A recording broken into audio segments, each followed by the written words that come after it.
If you pay your credit card balance in full and on time each month, interest does not start charging immediately on new purchases. This is called a grace period.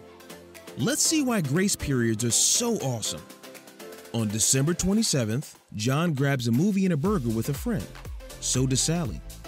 They each put $30 on plastic. On January 5th, John and Sally decide they actually like watching movies at home better.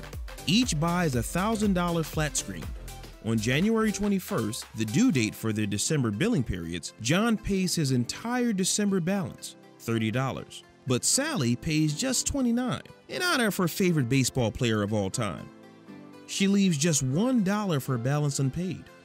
That means no grace period for her. She'll be charged interest on that TV from the day she bought it. As the new billing period closes on January 31st, Sally owes $9.36 in interest charges, which is 13% APR applied for 26 January days on both the $1,000 TV and the $1 balance from December. John, however, owes no interest. John is in a grace period because he paid off last month's balance in full. In this exalted state, John takes his $9.36 and buys 9 lottery tickets, which of course include a winner. John then donates his winnings to charity and is promptly named Man of the Year.